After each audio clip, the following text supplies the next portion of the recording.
Good morning, everyone. Guys, the contrast is wild. Guys, please bear with the contrast. I do apologize. I'll try and get that dealt with as soon as I can. I don't know what's wrong. Guys, breaking news. There's been well, I'll read it to you guys. There's been an incident in Lithuania involving a DHL cargo plane. Now, what we can say historically is that in the United Kingdom, there's been incidents involving DHL cargo planes and DHL cargo that's been sent internationally via we don't know who. But the head of MI5 came out and he said that there was some Russian involvement planting incendiary devices inside some sort of DHL packaging. Now, trying to find information on this sort of stuff is very difficult because it's highly guarded. People don't want to get this information out. So all we can do is speculate at this time. So Monday, 25th of November, at least one dead after DHL cargo plane crashes into a house in Lithuania. One other person was taken to hospital after the aircraft hit a two-story home near Vilnius airport. Guys, we're moving into a new phase now. We're moving into this phase of sabotage, of grey warfare, asymmetric warfare. Of course, the Russians are not going to take on NATO force by force. It will be the end of them. For those of you who've been watching, my videos, I've not changed my tune. I've been saying the same thing over and over again. The real threat to the United Kingdom right now, I'm not saying that this is not going to change because it may, but the real threat to the United Kingdom is from acts of sabotage, from asymmetric warfare, grey warfare, non-conventional warfare, soft warfare. And we know that the Russians excel in this area. We know that the Iranians excel in this area. There's a petition online at the moment for, to call a new general election, I would like to, I don't know if you can find this information, but I was looking at the growth of this petition, and it seemed to grow a lot in the United Kingdom while people were asleep. And I'm looking at this and I'm thinking, right, okay, are these statistics correct? I'll put some links in the description, guys, for you guys to look at yourself. But what I'm saying is that there are a lot of our adversary nations who want to cause this sort of chaos. They want to cause chaos in the United Kingdom, and doing online petitions, throwing people red meat online. It's easy to cause division in society if you do this. And all this sort of stuff can be done by adversary nations sat hundreds of thousands of miles away in an office somewhere, and it's there's like zero risk. So I'd be really interested to see where these emails originate from and the people signing this petition initially, where they are from. And what I think this is a perfect example of, this petition, is how things can reach a critical mass, and then when they reach a critical mass, they just gather traction and they gather speed. So this guy will have launched this petition. Now, I'm not saying there's any outside information at all. I'm not saying there's any outside influence at all. What I'm saying is we don't know. But what predominantly happens is you would launch one of these petitions, and it gathers pace when people are awake. It doesn't gather pace when people are asleep. And then people, and then in the United Kingdom, people woke up, oh, there's 500,000 signatures on this signature. And then that gathers pace, that gathers momentum. People feel like they're actually achieving something. Guys, unfortunately, this petition that's out, that's almost at 2 million now, I'm sure by the time I post this video, it'll be more. It's not going to achieve anything. Unfortunately, the system's broken. The system needs a total refurbish. We've got people saying they're going to vote for reform, and that's all well and good. But the problem is with the system. We don't have a system in the United Kingdom like in America where you can vote for a president. The president can make executive orders. The president has power to hire and fire people. We just don't have that in the United Kingdom. We vote for a a member of parliament to represent a constituent. Now, that constituency would vote for that person to represent them. But the problem, guys, the contrast going wild on this camera. Guys, I do apologize for the, like, this area being, like, grey. I don't know what that is. But when you vote for someone in the United Kingdom, this is why this petition is not going to make any, it's not going to make any difference to anything, and there's certainly not going to be an election anytime soon. So when you vote for someone in the United Kingdom, you vote for a representative for your constituency. Now, that person is then supposed to go to Parliament and represent you. But what happens is, because we've got late stage democracy, you don't even get, you can't even get your toe in unless you are sponsored by one of the political parties, which Reform is one of. And if you don't toe the line with that political party, guess what? You're not selected to run as a candidate. And guys, seriously, good luck running as a candidate without the backing of a mainstream party. It's just not going to work. So there in itself is the problem. It's a self-fulfilling doom spiral.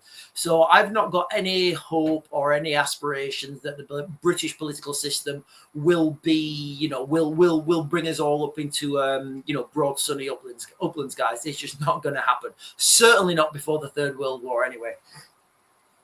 So my phone has been going absolutely crackers with people sending me all sorts of incidents that they think are sabotage. A lot of incidents in Europe that could be sabotage. Guys, I would say right now we are at a critical mass, and I would speculate, guys, this is my speculation now, my opinion and my analysis, that Europe in general is under a mass sabotage attack, a mass grey warfare attack. And as it came out yesterday, I think it was yesterday, people are warning that the Russians are about to do a cyber attack. And remember what I say about a cyber attack.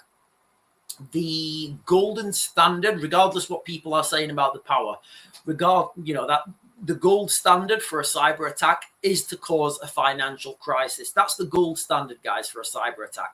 Now, I've already said many, many videos, guys, about utilities in the United Kingdom. So think about your water supply, think about the pipes that supply your house, think about your electricity, think about your gas, think about your food supply. All these things are ridiculously vulnerable.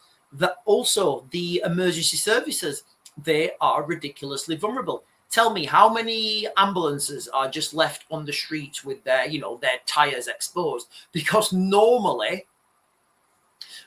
people don't expect other people to go and cut the tires of ambulances. It's just not something that people do. Fire engines, how many of these things are left out on the street, are left out in the open, and they've got those nice rubber tires? Guys, these small acts of vandalism that criminal gangs can do, these all fit into that same narrative.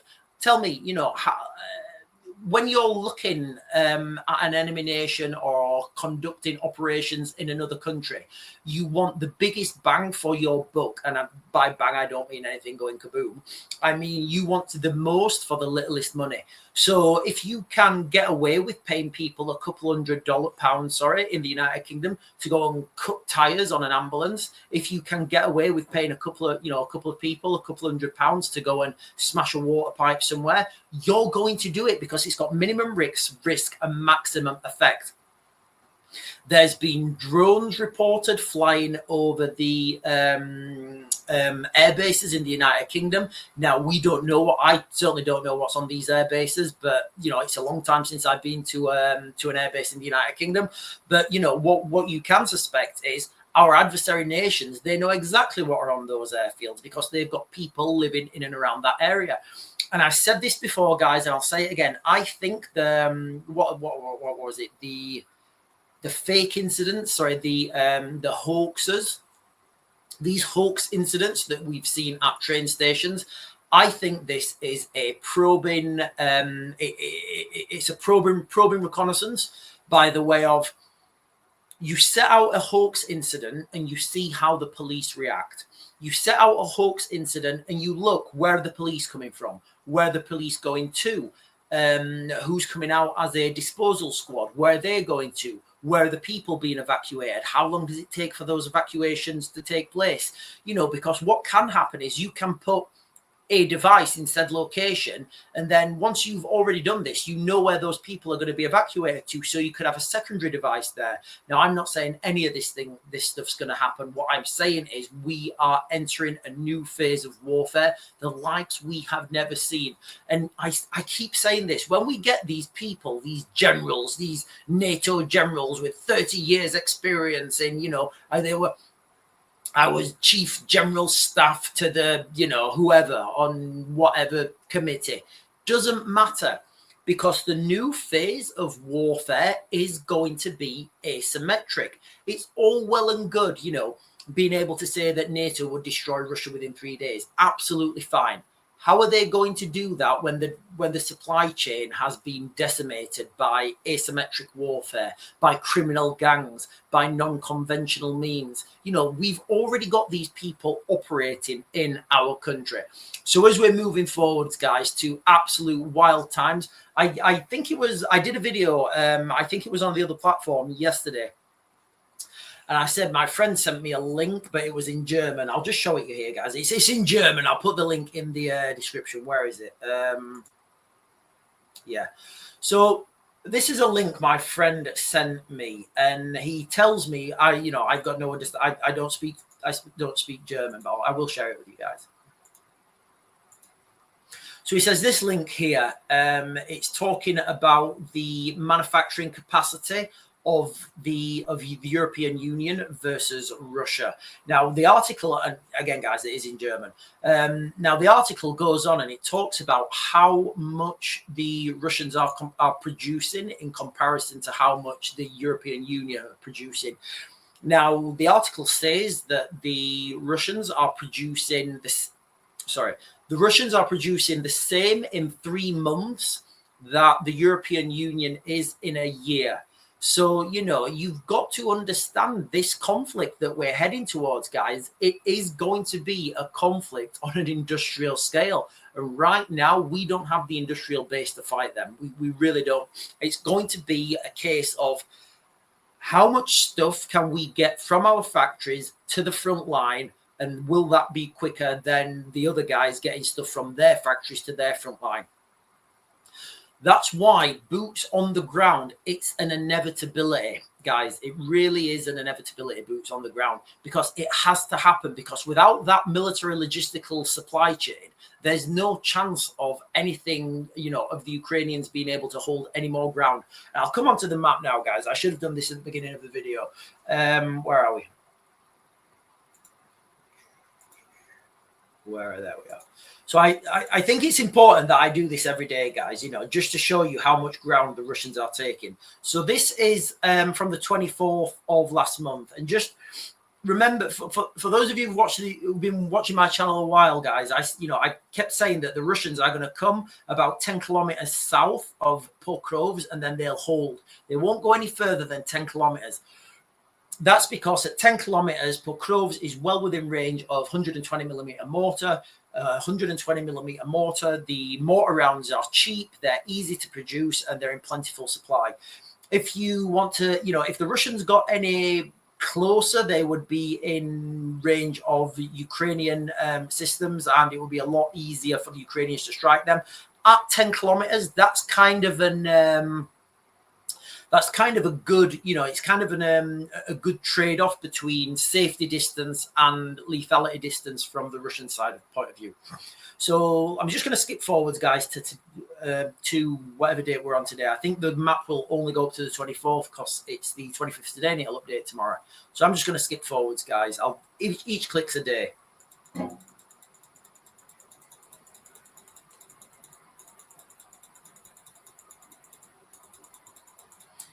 Guys, that is absolutely phenomenal. It's phenomenal, the amount of ground that the Russians are taking at the moment. In fact, guys, look, I'll give you a little clue. Look, remember how I say they have to have an, you know how I always say you have to have a feature to hide behind?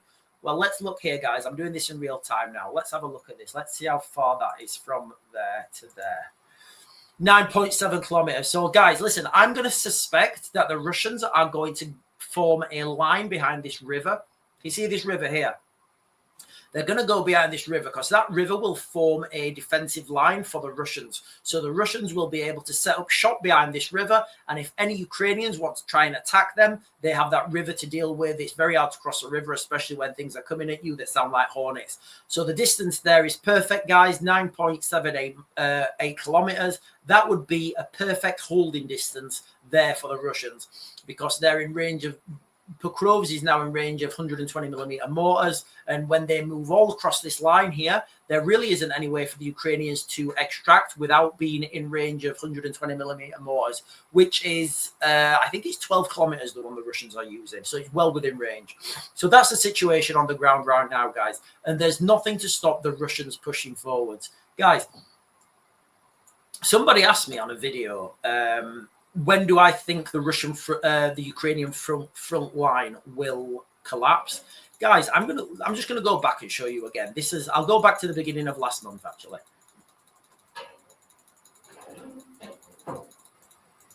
In fact, let's just go there, guys, the 13th. Look at the amount of ground that the Russians are taking every day. Look at that, guys. And you tell me the front line is not collapsed? Guys, this is all open source material and there's no secret stuff here, guys. This is insane. So when people say, oh, Boots won't be on the ground, Donald Trump's going to make a peace deal. Guys, it's not even on the cards. It's not even in the same, it's not even, it can't happen. Now, the reason there can't be a peace deal is because there's nothing to have a peace deal over. If you've got imagine you've got a big football field and you're taking more of that ground every day. Imagine you're at one end of that football field and you're walking slowly towards the other end of the football pitch, and every day you're taking another step. And somebody blows a whistle and they say, hey guys, do you want to stop advancing? What would you say? You'd say, no, I'm good. I'm just going to keep walking, thank you. Until the Ukrainians can stop the Russians moving forwards, there's going to be no ceasefire. There's going to be no peace deal. It's not on the cards. And the reason they can't stop the Russians at the moment is because they don't have the manpower. I don't feel it's weapons anymore. I feel they don't have the manpower. They don't have the capacity anymore. That's why boots on the ground has to be an inevitability at this point. The landmines that the Americans said that the Ukrainians could have, that's going to take time to get them to the front line, to deploy them. And even in that case, guys, I don't think that's going to have any effect because I don't feel the Russians are going to even care. They'll just push people through it. The Russians have got a lot of convicts. They've got a lot of North Koreans. And guess what? They've probably got a lot of cattle, livestock, horses, sheep, cows, pigs, all that sort of stuff. They can push through these minefields, and I really don't think it's going to make any difference at all. I think the rhetoric has slowed down until these landmines get to the front line. Once it's deemed that the landmines are combat ineffective, that's when the rhetoric will build up for boots on the ground. Guys, but be under no illusion, these things are happening.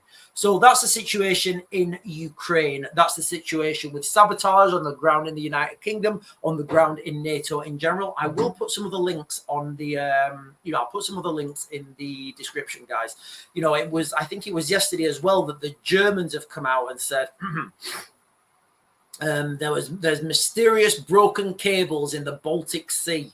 And the Germans are saying it's sabotage. Guys, these acts of sabotage, what we need to do now, every time we see something set on fire, a plane crash, something that wouldn't normally happen, a power cut, a flood, a water pipe burst, all these things now, we need to look at this through the lens of, could this be sabotage? Is this sabotage? The reality is we'll probably never know. Remember when BAE Systems, where they have their nuclear submarines, BAE Systems, they had a mysterious fire and they put it down to faulty equipment and they said, oh, we're going to do an investigation, and nothing.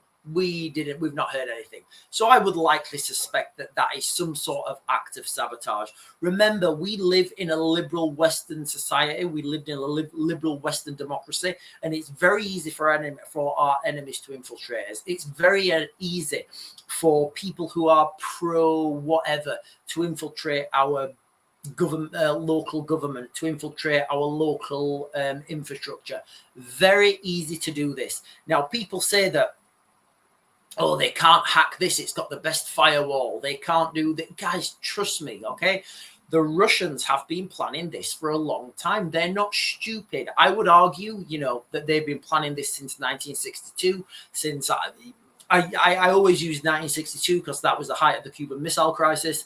It was when the Cuban Missile Crisis came to a crescendo. And after that point, the Russia, Soviet Union, they understood that they can't fight NATO on a force on force. So they spent money and time and effort in ideological subversion until what we have now is, a government, a political system that's been ideologically subverted for years and years and years into such context that the people who are ideologically subverted now don't even know they're ideologically subverted.